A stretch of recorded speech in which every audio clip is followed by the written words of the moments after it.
मस्त गोल गरगरीत अतिशय कुरकुरीत आणि फारच चविष्ट अशी ही अगदी मार्केटसारखी खारी बुंदी म्हणून तयार झालेली आहे। नमस्कार, मी सुवर्णाज रेसिपी मराठीमध्ये तुम्हा सर्वांचं खूप मनापासून स्वागत आहे। तर ही बुंदी अगदी सोप्या पद्धतीने आणि झटपट कशी बनवायची, त्याचबरोबर ही बुंदी अगदी कुरकुरीत होण्यासाठी यामध्ये एक खास गोष्ट आपण घालणार आहोत। चला तर मग ही मस्त रेसिपी बनवायला सुरुवात करूयात। तर इथे मी बुंदीचे लाडू, मोतीचूरचे लाडू बनवून झाल्यानंतर याच भांड्यामध्ये हे पीठ भिजवत आहे। तर बुंदीचे लाडू आणि मोतीचूरचे लाडू अगदी सोप्या पद्धतीने घरी कसे बनवायचे याचा व्हिडिओ मी अपलोड केलेला आहे, तर तो तुम्ही बघू शकता। तर इथे मी हे अर्धा किलो बेसन घेतलेलं आहे। बेसन आपल्याला अगदी बारीक घ्यायचं आहे आणि चाळून घ्यायचं आहे। तर आता आपल्याला यामध्ये एक खास गोष्ट घालायची आहे, ज्यामुळे आपली ही बुंदी अगदी कुरकुरीत होते आणि अगदी महिनाभर ती कुरकुरीत राहते। तर ती खास गोष्ट म्हणजे हे तांदळाचं पीठ। तर इथे मी एक सपाट वाटी हे तांदळाचं पीठ घेतलेलं आहे आणि वजनामध्ये म्हणाल तर साधारण 50 ग्रॅम हे तांदळाचं पीठ आहे। तर हे तांदळाचं पीठ घरी कसं बनवायचं याचा व्हिडिओ मी अपलोड केलेला आहे, तर चॅनेलवरती जाऊन तुम्ही जरूर चेक करू शकता। तर या तांदळाच्या पिठामुळे आपली ही जी बुंदी आहे अगदी कुरकुरीत होते आणि महिनाभर ठेवला तरीही अगदी छान कुरकुरीत राहते।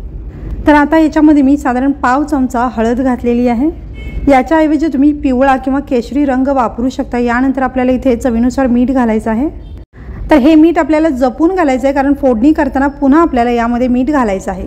आता हे सगळं साहित्य आपल्याला व्यवस्थित असं मिक्स करून घ्यायचं आहे। यानंतर थोडं थोडं पाणी टाकून आपल्याला हे पीठ भिजवून घ्यायचं आहे।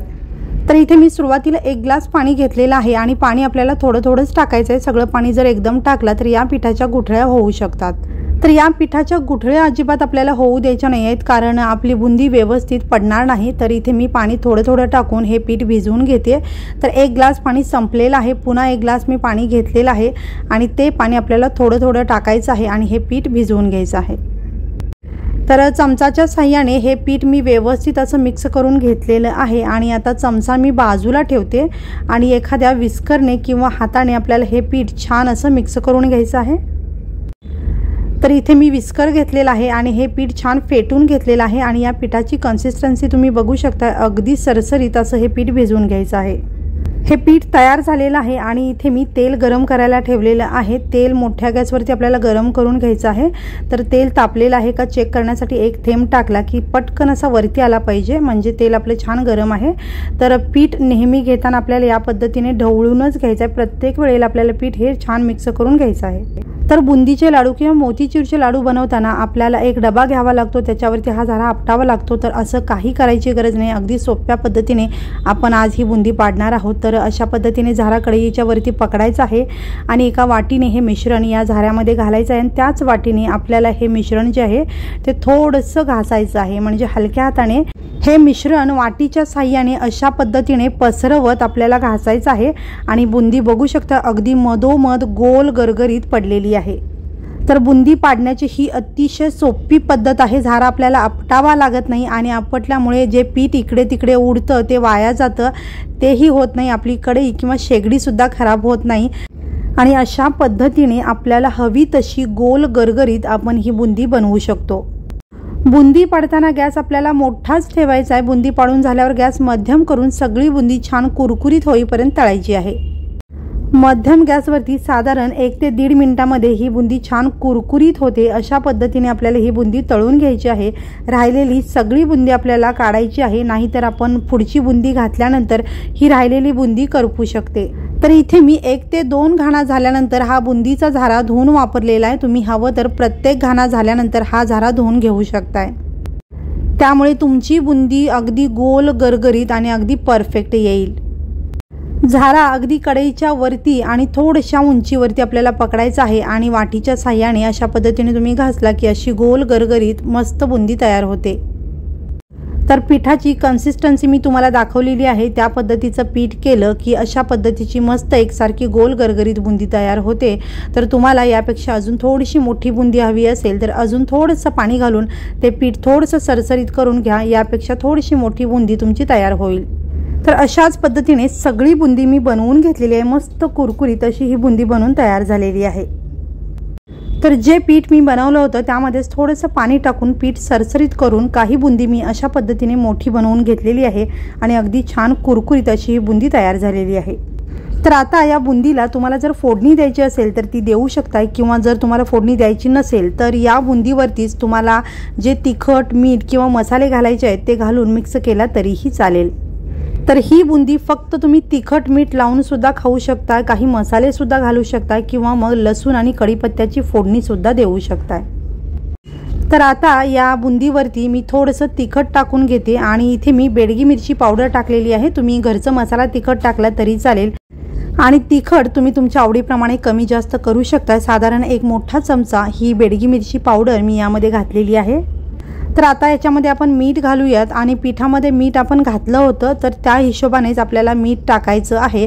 हवं तर थोडीशी बुंदी तुम्ही चव घेऊन बघू शकता आणि त्यानंतर मीठ घालू शकताय। तर आता हे सगळं आपल्याला या बुंदीला व्यवस्थित असं लावून घ्यायचं आहे। तर यामध्ये तुम्ही काही मसाले सुद्धा घालू शकताय।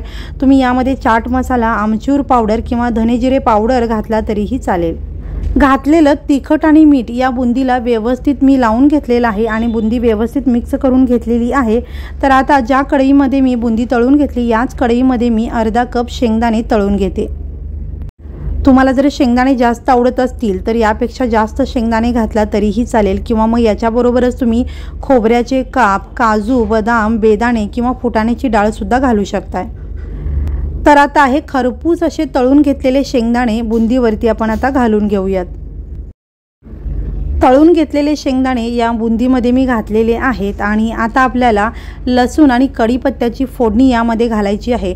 तुम्ही हवं तर शेंगदाणे आपण जसं तळून घेतलं त्या पद्धतीने लसूण आणि कढीपत्ता तळून यामध्ये घातला तरीही चालेल, किंवा अगदी एक अर्धा चमचा तेलामध्ये फोडणी करून ती फोडणी यामध्ये टाकला तरीही चालेल। तर इथे मी कढईमध्ये साधारण अर्धा चमचा तेल गरम करून घेतलेलं आहे। तेल व्यवस्थित तापल्यानंतर इथे मी 8 ते 10 लसणाच्या पाकळ्या सालीसकट ठेचून घेतलेल्या आहेत। हा लसूण तेलामध्ये टाकायचा आहे। मध्यम गॅसवरती हा लसूण थोडासा खरपूस करून घ्यायचा आहे। लसूण थोडासा परतून झाला की याच्यामध्ये आपल्याला कढीपत्ता घालायचा आहे।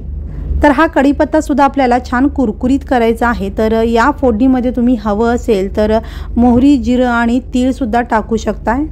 बारीक गॅसवरतीच आपल्याला हा लसूण आणि कढीपत्ता छान कुरकुरीत करून घ्यायचा आहे। तर इथे लसूण आणि कढीपत्ता छान कुरकुरीत झालेला आहे। गॅस आता मी बंद केलेला आहे आणि आता या गरम फोडणीवरतीच आपल्याला थोडासा हिंग टाकायचा आहे। तर हे सगळं पुन्हा एकदा आपल्याला व्यवस्थित असं मिक्स करून घ्यायचं आहे। मस्त गरमागरम आणि खमंग ही फोडणी आपण आता बुंदीवरती घालून घेऊयात। तर ही सगळी फोडणी या बुंदीवरती मी घालून घेते। फोडणी घातल्यानंतर हे सगळं आपल्याला व्यवस्थित असं मिक्स करून घ्यायचं आहे आणि बघू शकताय मस्त अशी ही खारी बुंदी आपली बनवून तयार झालेली आहे। अगदी झटपट सोप्या पद्धतीने गोल गरगरीत आणि मस्त कुरकुरीत आणि फारच चविष्ट अशी ही खारी बुंदी बनवून तयार झालेली आहे। सगळं साहित्य व्यवस्थित मिक्स केल्यानंतर थोडीशी चव बघा आणि तुम्हाला जर तिखट मीठ लागत असेल तर पुन्हा घालून छान असं मिक्स करा। तर इथे अर्धा किलो प्रमाणामध्ये बनवलेली अगदी सोप्या पद्धतीने आणि झटपट होणारी ही खारी बुंदी बनवून तयार झालेली आहे आणि अतिशय कुरकुरीत ही बुंदी तयार होते आणि अगदी महिनाभर जरी तुम्ही ठेवलात तर ही बुंदी छान कुरकुरीत राहते। तर ही बुंदी पूर्णपणे थंड झाल्यानंतर आपल्याला एखाद्या एअरटाईट डब्यामध्ये पॅक करून ठेवायची आहे आणि अगदी महिनाभर ही बुंदी छान अशी कुरकुरीत राहते। तर ही बुंदी आता मी सर्व करते। तर बघू शकताय मस्त गोल गरगरीत आणि छान कुरकुरीत चविष्ट ही बुंदी तयार झालेली आहे। तर बघता क्षणी खावीशी वाटणारी मस्त चवीची ही खारी बुंदी तुम्ही सुद्धा जरूर करून पहा। तर इथे ही बुंदी सर्व करून झालेली आहे आणि बघू शकता फारच सुंदर अशी ही खारी बुंदी आपली बनवून तयार झालेली आहे। तर या पद्धतीने तुम्ही ही बुंदी जरूर करून पहा आणि तुम्हाला जर हा व्हिडिओ आवडला असेल तर व्हिडिओला लाईक करा, शेअर करा, चॅनलला सबस्क्राईब करून बेल आयकॉन जरूर दाबा आणि हा व्हिडिओ पाहिल्याबद्दल खूप खूप खूप धन्यवाद।